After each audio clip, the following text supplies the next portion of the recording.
Sanırım kubok görüşləri təbii ki 90 dəqiqə yox, 180 bəzən də artıq olur. Cavab qarşılaşması öncəsi sizin özünüzdə komandanın mərhələ adlayacağını, finala yüksələcəyine inan var.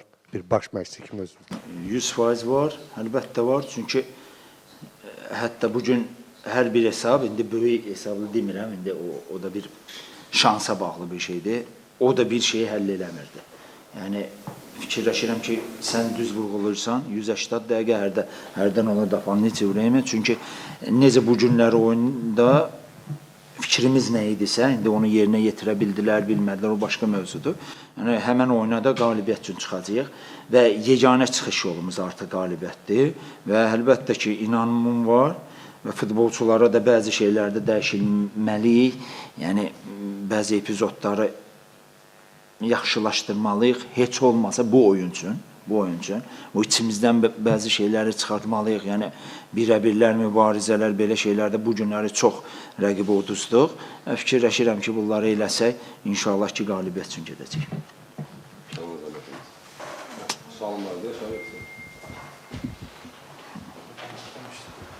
Sanırım hesab eləmiş ki, əlinizin altındakı heyət yetərli deyil. Yəni, kubokun finalına çıxmaq, kuboku qazanmaq üçün yetərli deyil.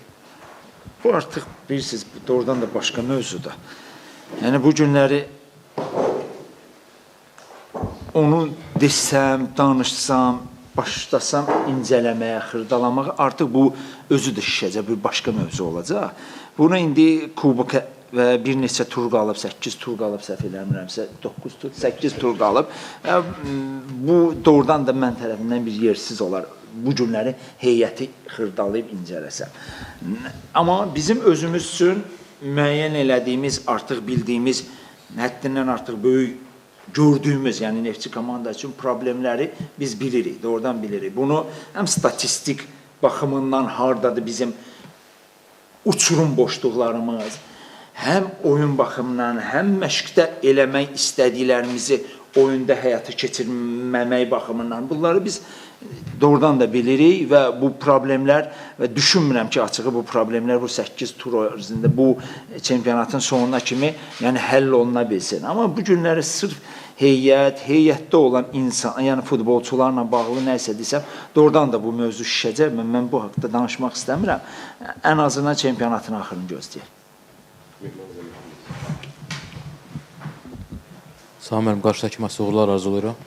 Rusiyalı həmkarınız mətbuat konfransı yarımçıq təkədə və dedi ki, bugün biz 11 nəfər yox, 14 nəfərə qarşı oynadıq.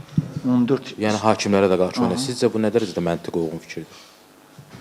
Yəni yəqin mən açığı həmən skameykada etiraz eləməklərini görürdüm də. Yəni çünki oyuna baxırsan və bunu görməmək mümkün deyil.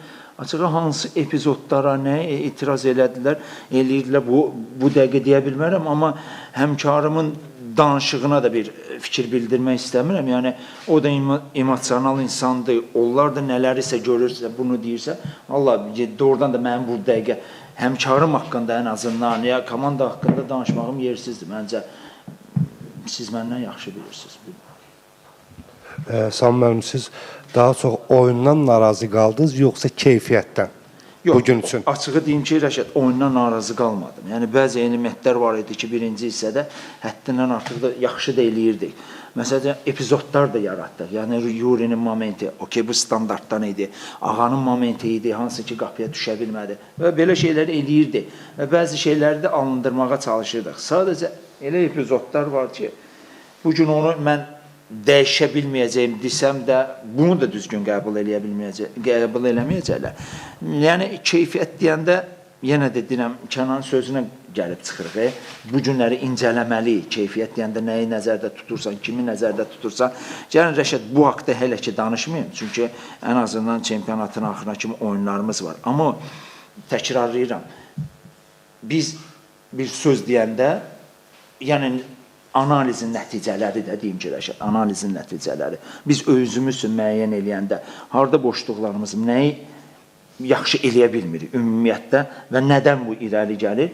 Nəinki biz məşqdə elədiklərimiz, oyunda elədiklərimiz analizin əsasına, hətta biz bəzi kampaniyalar var ki, sağ olsun klub onlarla çalışırıq və onların statistik danlılarını çıxardıq və görürük ki, tamamilə üst-üstə gələn bir şeylərdir. Yəni uzağa biz getməyək. Bu günləri bizim individual olaraq müdafiəmiz həddindən artıq bərbad çəkir. Həddindən artıq bərbaddır. Yəni bu bizim qabağımıza ataka və birə-birdə durduğumuz epizodda 100% ataka ilə bitəcək. Başa düşürsən? Bunu nə ilə tələfi eləyə bilərsə, məsəl üçün bir-birini sığortalamaqla tələfi eləyə bilərsə. Amma dərd odur ki, sığortalayan da bir nəfər, 3 nəfərə qarşı üstünlük yaradırsa, rəqib baxanlar bu artıq həmin bayaq dediyim qlobal problemlərə gətirib çıxardır və yəni bu günləri ən azından heç olmasa bunu nə ilə də tələfi eləyə bilərsən, sən həddindən artıq çox moment yaradıb qol vurmaqla, ən azından yəni ki, o riskləri göz qabağına alıb qolları çox vurursan, amma əfsuslar olsun ki, bunu da bacarmaq, hətta momentlər yaratdığımız bir oyunda,